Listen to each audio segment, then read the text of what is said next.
4R news 24 আপনাকে স্বাগতম।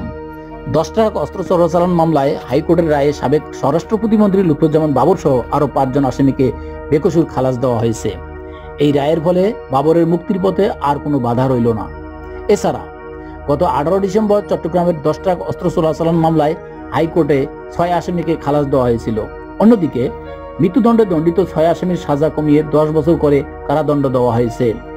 মঙ্গলবার 14 জানুয়ারি হাইকোর্টের বিচারপতি মুস্তফা জামান ও বিচারপতি নাসরিন আক্তারের সমন্বয়ে গঠিত বেঞ্চ 10 ট্রাক অস্ত্র চোরাচালান মামলার শুনানি শেষে এই রায় ঘোষণা করেন। আদালত শুনানির পর বাবর সহ 5 জনকে খালাস দেওয়ার সিদ্ধান্ত নেয়। এতে বাবরের মুক্তি নিশ্চিত হয়ে ওঠে। বাবরের পক্ষে রায়দানের আগে আইনজীবী শিশির মনির আদালতে খালাস চেয়ে আবেদন করেন। তিনি আদালতে বলেন, এই মামলায় আমার ক্লায়েন্টের বিরুদ্ধে কোনো প্রমাণ উপস্থাপন করা হয়নি, তাই আদালত তার খালাসের আদেশ দিয়েছে।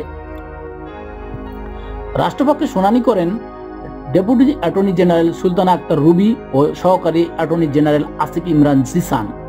তারা আদালতে উপস্থাপন করেছেন যে 10 ট্রাক অস্ত্র চোরাচালান মামলার সংশ্লিষ্টতার বিষয়ে বিভিন্ন প্রমাণ রয়েছে। তবে আদালত রাষ্ট্রপক্ষের বক্তব্যের প্রেক্ষিতে খালাসের রায় ঘোষণা করেছে। চট্টগ্রামের 10 ট্রাক অস্ত্র চোরাচালান মামলার ঘটনা 2004 সালের। ওই বছর চট্টগ্রামের একটি বন্দরের মাধ্যমে বিপুল পরিমাণ অস্ত্র চোরাচালান হওয়ার অভিযোগ ওঠে। এই অস্ত্রগুলো ভারতের আসাম রাজ্যের উলফা সংগঠনের হাতে ব্যবহৃত হওয়ার কথা ছিল বলে সন্দেহ করা হয়। মামলাটি দীর্ঘ বিচারিক প্রক্রিয়ার মধ্য দিয়ে চলছিল এবং বিভিন্ন আসামির বিরুদ্ধে শাস্তির রায় দেওয়া হয়েছিল। তবে আদালতের তদন্ত শেষে কিছু আসামির বিরুদ্ধে প্রমাণের অভাব এবং অন্য কিছু আইনি কারণে তাদের খালাস দেওয়া হয়। এর মধ্যে সাবেক স্বরাষ্ট্র প্রতিমন্ত্রী লুৎফুজ্জামান বাবর ছিলেন অন্যতম।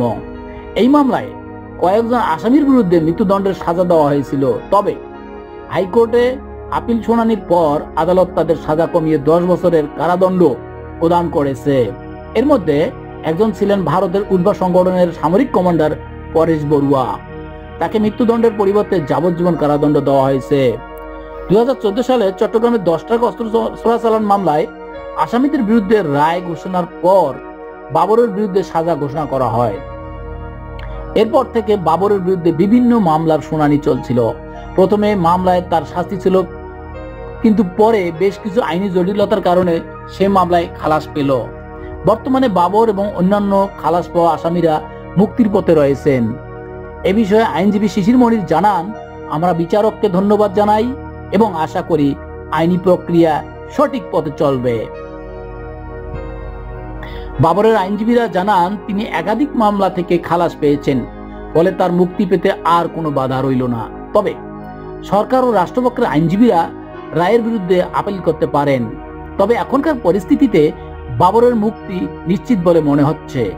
বর্তমানে বাবর এবং অন্যান্য খালাস পাওয়া আসামিরা মুক্তির অপেক্ষায় রয়েছেন।